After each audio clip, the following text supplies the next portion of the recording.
દિવ્ય પ્રકાશ દુબેની નવલકથા મુસાફિર કાફે આધારિત વેબ સિરીઝ મુસાફિર કાફે હાલમાં જ નેટફ્લિક્સ ઉપર રિલીઝ થઈ છે. વેબ સિરીઝ વિશે વાત કરીએ તો ટૂંકમાં એટલું જ કહી શકાય કે ઓટીટી અને વેબ સિરીઝ હોવા છતાં આટલી સાફ સુથરી અને રોમેન્ટિક વેબ સિરીઝ કદાચ મેં તો પહેલી જ વાર જોઈ છે. You are watching Apun Ka Adda.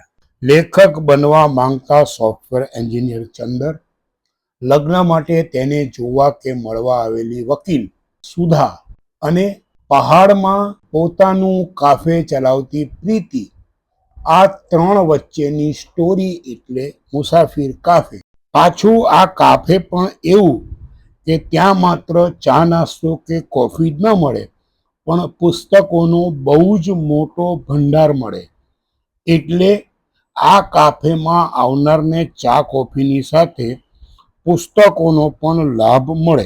Technically જોવા જઈએ તો સુધા પાસ્ટ છે અને પ્રીતિ વર્તમાન છે, પરંતુ સ્ક્રીન પ્લે, ડિરેક્શન, એડિટિંગ અને આ બધી વસ્તુઓની એટલી સરસ ગૂંથણી કરવામાં આવી છે કે એક સાથે બે ટાઈમલાઈન ઉપર ચાલતી આ વેબ સિરીઝ તમને એક દ્રશ્યમાંથી બીજા દ્રશ્યમાં અથવા એક સમયમાંથી બીજા સમયમાં એટલી આસાનીથી અને આંચકા વગર લઈ જાય છે કે ક્યારેક તો એવું લાગે કે હમણાં તો સુધા હતી અને અચાનક પ્રીતિ ક્યાંથી આવી ગઈ. ભોપાલ, મસૂરી અને મુંબઈ, આ ત્રણ શહેરનું વાતાવરણ અને ત્રણ શહેરની વચ્ચે ઝૂલતા ત્રણ પાત્રો મુખ્ય નવલકથામાં નથી એવું પણ એક આખો પાત્રોનો સેટ અહીં ઉમેરાયો છે.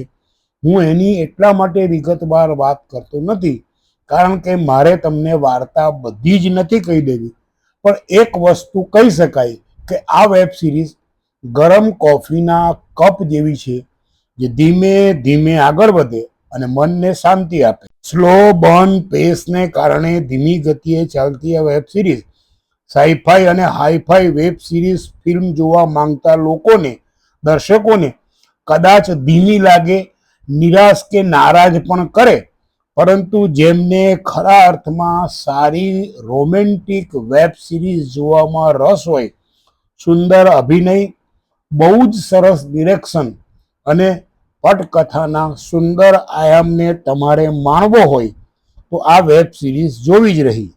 મુખ્ય કલાકાર વિક્રાંત મેસી, વેદિકા પિન્ટો, મહિમા મકવાણા અને બીજા અન્ય કલાકારો જે તમને સુખદ આશ્ચર્ય આપશે. દિગ્દર્શક રુચિર અરુણ, લેખક દિવ્ય પ્રકાશ દુબે અને શરણ્યા રાજગોપાલ. મારી દ્રષ્ટિએ એકવાર આ વેબ સિરીઝ જરૂર જોવી રહી. मेरे पास माँ है, सिनेमा.